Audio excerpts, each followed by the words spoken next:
Embora Game of Thrones e a história da família Grace sejam muito diferentes em muitos aspectos, há algumas semelhanças interessantes entre as duas. Podemos considerar a história da família Grace como uma grande saga de artes marciais que abrange várias gerações de uma família. E em ambas as histórias encontraremos intrigas, lutas pelo poder e personagens fortes e complexos que lutam por seus objetivos. Após a vinheta, serão apresentados momentos inspiradores, polêmicos e difíceis que marcaram a trajetória de evolução da maior família das artes marciais.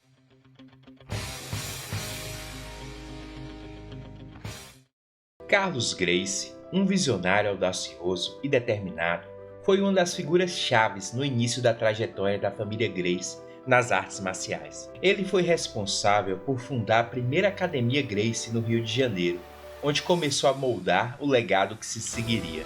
Carlos Gracie não apenas se dedicou ao ensino e treinamento de seus irmãos, mas também encontrou maneiras inovadoras de promover sua academia e disseminar o jiu-jitsu. A história oficial da família Gracie é que Carlos Gracie, o fundador do jiu-jitsu brasileiro, junto com seus dois irmãos, aprenderam, desenvolveram e aprimoraram a arte marcial ensinada pelo japonês Maeda.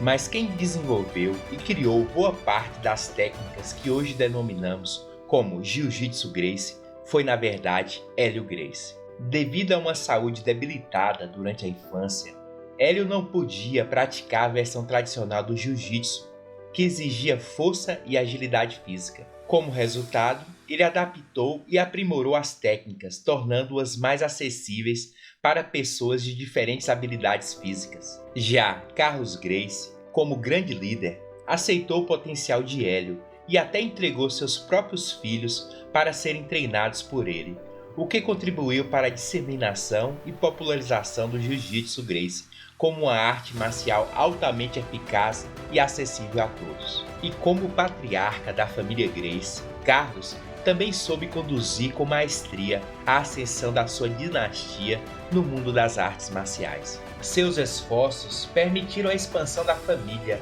e das artes marciais para além das fronteiras brasileiras, até alcançar o status de referência mundial na modalidade. Entretanto, assim como em Game of Thrones, o poder obtido pela família Gracie também gerou novas narrativas, controvérsias e rivalidades que iremos explorar a seguir. Para a família Gracie, o Jiu-Jitsu é uma espécie de religião que é transmitida de geração em geração, desde as crianças até os mais velhos. E no início de tudo, para conseguir, de fato, criar um clã Gracie, todos os Gracies precisavam de mais descendentes. E um dos lendários dragões, Rickson Gracie, revelou em entrevista um segredo de família de um dos Gracie para atingir essa meta familiar. Ele compartilhou que não era filho biológico de Margarida, esposa de seu pai, Hélio Gracie. Para ter filhos, o casal usou a babá da família, Isabel, como uma barriga de aluguel para os nascimentos de Rickson, Horion e Helson. Além disso, Rickson Gracie acabou descobrindo posteriormente que seu pai, Hélio, tinha mais 4 filhos extraconjugais com Vera, uma senhora que trabalhava na Academia Gracie no Rio. E assim, a esposa oficial de Hélio acabou com depressão ao descobrir os casos extraconjugais de Hélio, enquanto Isabel permaneceu na família, mas nunca se abriu sobre o assunto. O objetivo da família Gracie sempre foi aperfeiçoar o jiu-jitsu, e com a grandeza da família Gracie também vieram as críticas. Eles foram questionados por aqueles que não compreendiam o custo e a coragem necessária para tomar decisões difíceis em busca de um resultado específico. Assim, além de terem sido acusados de terem distorcido a natureza original do jiu-jitsu, que seria uma arte marcial voltada para a autodefesa e o equilíbrio físico e mental, eles também foram criticados no início por sua forte influência sobre as principais competições de jiu-jitsu no Brasil, limitando a participação de outros praticantes e impondo sua própria abordagem e regras à arte marcial. E ainda focando nessa postura mais competitiva e como uma resposta aos críticos, a família Gracie criou Gracie Challenger, que consistia em desafiar qualquer lutador que aparecesse em suas academias para um combate sem regras. Esses desafios fizeram a família Gracie ganhar fama e respeito no mundo das artes marciais, já que eles derrotavam lutadores de diferentes estilos, como judô, boxe e karatê, e chegando até a extrapolar todo o bom senso desses desafios, já que em 1932, um membro da família Gracie, chamado Valdemar Santana, lutou até contra um urso em uma luta de vale tudo. O urso foi dopado, mas ainda assim era um adversário formidável, e Santana saiu vitorioso. Por fim, um dos fatores que geraram mais polêmicas e foi contundentemente criticado pelo mundo das artes marciais foi a tentativa de patentear o nome Jiu-Jitsu brasileiro, que aconteceu em 1994. Embora o processo tenha sido abandonado após uma grande reação negativa, a controvérsia gerada pela família Gracie trouxe à tona questões importantes sobre a propriedade intelectual e o controle sobre a arte marcial. A família Gracie sempre se manteve firme em sua missão de defender e difundir o jiu-jitsu brasileiro, e o UFC foi criado para acabar com a dúvida sobre qual estilo de luta era o melhor. Assim, Rorion Gracie, um dos descendentes da família Gracie, criou um evento que hoje é conhecido como UFC. Nesse evento, ele colocou lutadores de diferentes especialidades dentro de uma jaula, sem nenhum tipo de regra, para mostrar ao mundo que o jiu-jitsu brasileiro dos Gracie era superior. Rorion Gracie também tomou uma grande decisão ao escolher Royce Gracie como representante da família na competição. Apesar de não ser um grande atleta fisicamente, Royce foi escolhido por Rorion exatamente por isso, já que ele seria o melhor exemplo para demonstrar a eficiência do jiu-jitsu.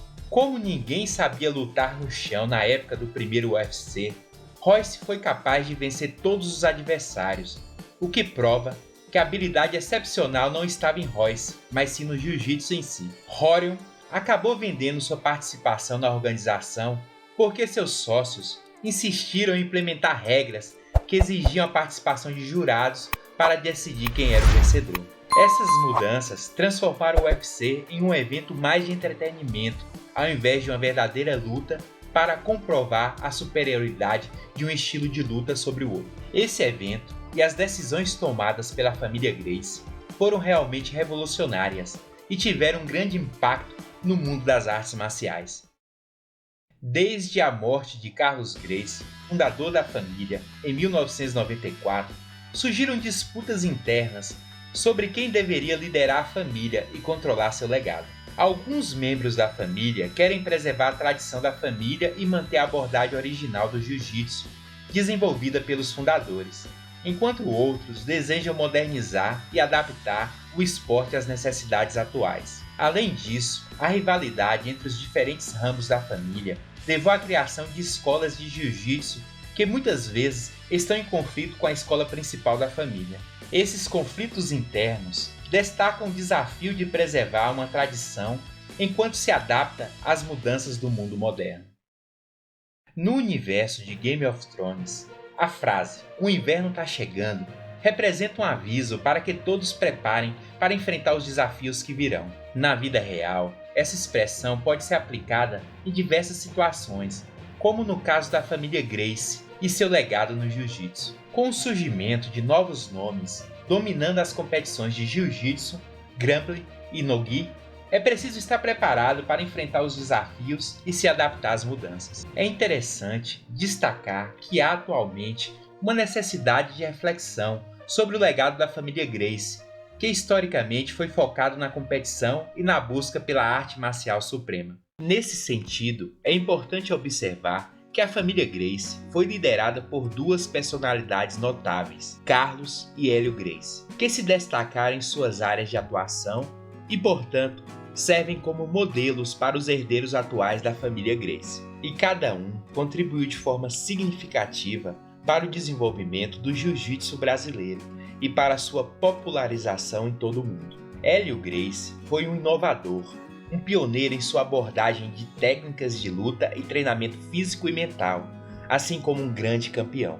Ele foi, de certa forma, um garoto propaganda com sua coragem, estratégia e habilidades inigualáveis, conquistando o mundo com seu domínio do jiu-jitsu e inspirando uma geração de praticantes e lutadores. Já Carlos Gracie, o primeiro patriarca, foi um estrategista e comandante de toda a família. Ele foi um visionário, um líder em marketing e promoção de seu esporte, um empreendedor que transformou a família Gracie em uma marca conhecida em todo o mundo. Como um dos nomes mais respeitados e influentes no mundo das artes marciais, a família Gracie mantém seu lugar de destaque. Contudo, entre seus descendentes, a sombra de Carlos e Hélio Gracie continuará servindo de inspiração para inovação, crescimento e adaptação diante dos desafios do mundo moderno. E então, para você, os Gracie são a maior família das artes marciais do mundo? Qual foi o maior feito da família Gracie? Qual será o futuro dos Gracie? O jiu-jitsu ainda salva? O jiu-jitsu ainda tem relevância no mundo das artes marciais modernas? Deixe sua opinião, comente, inscreva-se no canal, um grande abraço e até o próximo vídeo.